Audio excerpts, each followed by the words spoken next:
Yeah. Well, let's fast forward to the guy behind us there, at least one of them, Merle Haggard. Now, imagine you were married to Merle for a few years. Yep. You were in his band, and then... Well, I'll kind of tell you that story, but I was on RCA Records at the time, and just had a single out, whatever. But and I'd been on Hickory Records and stuff, and anyway, I had out a record called Once More, and I had Yes Ma'am, He Found Me in a Honky Tonk. Oh yeah, one of my favorites. Records. And so Merle really liked those, so he got Ronnie Reno, who was working with him, to call me, because Ronnie was my neighbor at the time in Hendersonville. So Ronnie said, Merle is a big fan of yours, he'd like to meet you. Is there any way you can come down here? You know, the restaurant where they were. So I said, well, okay. So I drove down there and met him and everything. And so we wound up, Ronnie and Merle rode with me in I just bought a new red Cadillac. And so they rode with me over to RCA where he was recording. And he was doing his Train album. So I met Merle and everybody, the Strangers, had all the band there. And so we went over to RCA and Merle said, when we walked in, he said, come in here and sit in here. He had a seat right there in the vocal booth, of all things. So I sat down there, and he said, I need some confidence. And I thought, oh my God, a good singer like you need confidence.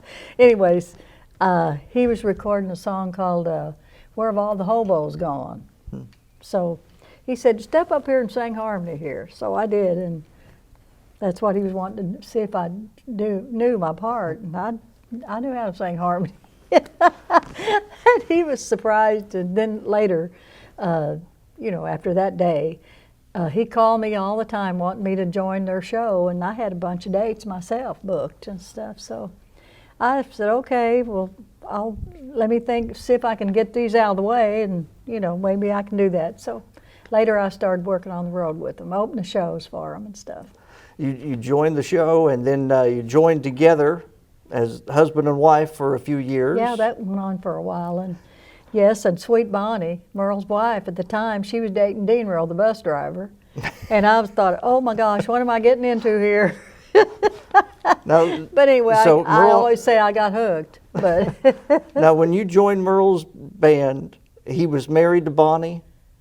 No, they were separated. They were separated, okay. Mm-hmm. And she was with the bus driver. She was dating Dean Merle, and anyway, the way it wound up, Bonnie, she was so nice. She's always been. Everybody talks about how sweet Bonnie was, and she was real nice. And she was my bridesmaid. Really? Yes. That sounded like a country song of some sort. Wow. She said later on, we had the biggest time. She said, I would have given him away if they needed me to. Oh, but anyways, I didn't know. Wow. Now, during that time, 1981, top 10 song for Merle Haggard and Leona Williams, The Bull and the Beaver. Yes. Tell me about that song. Okay, I had been telling Merle, I'd really like to have a CB radio. That was real popular. Everybody had one, And I said, I'd like to have one, So anyways, he said, well, he and I were on this big bus, and we'd been out to Opryland and different places and been on the road on a bus all the time. And I said, with the band and stuff, I said, let's take a ride and let's go to Gatlinburg, get out of town, for a while. So we started down the road, and he asked me about that CB radio, and I said, yes, I'd love to have a CB radio. He said, well, what would your handle be? I said, I hadn't thought about that. He said, how about the Beaver from Missouri? And I said, oh, that sounds good. Okay, what would yours be? And about that time we saw this big billboard sign that said, Bull of the Woods chewing tobacco. I said, you could be the Bull of the Woods, like that. And we started laughing, and we never did get to Gatlinburg. We came back and we wrote the song, and came back to Nashville and recorded it. And wow, the rest is history. Yeah. If you would have wrote that now, he would have been Bucky. If you'd see the billboards, he would have been Bucky's. That place is amazing, I'll tell you. Well, Okay, so a little bit later in the relationship. Now imagine you're married and you come home and your wife is sitting at the table and she writes these words, "You take me for granted." Or she has another piece of paper and she writes, "Someday when things are good, I'm going to leave you." And you show it to your husband and he says, "I think I'll record that."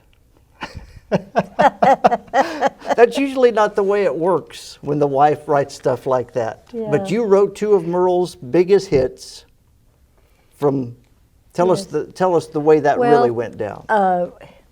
After a little while there, you know, we were having trouble. And so I wrote "You Take Me for Granted." Wrote it first. And so one day he was recording here, and Jimmy Dickens had kind of stepped up on the front step of the bus, and Dave Kirby had stepped up there, and they was talking about songwriting and stuff. And so Merle and I just had a spat. And anyways, I thought, I looked at myself in the mirror and I thought, you're a good person. You go out there. Don't let this keep you from being out there. Anyways, because I always hurt my feelings. I don't like to fight, you know, gosh. And so anyways, I walked out there, and after he heard their songs, you know, I said, well, could I sing one that I just wrote? And I'd had it for a day or two. And so anyway, I sung it, and Merle's got tears in his eyes. And he said, "Do you really feel that way?" And I said, "Yes." Anyways, he said, "I'm going to record that." So he recorded "You Take Me for Granted." And then later on, some more spats. Whew. Anyways, I wrote "Someday When Things Are Good." I had that going for several days before I ever got to finish it, but that he didn't know about. And so anyways, finally he heard it, and I'd recorded it too. It's on one of my albums, and Merle recorded it then. So anyway, it was the #1 for him. Of course, what a great voice he had, you know, and great singer and great label, and all. He had it all, you know. After all of that, after the songs became hits, did he ever come back to you and have any comment about the songs?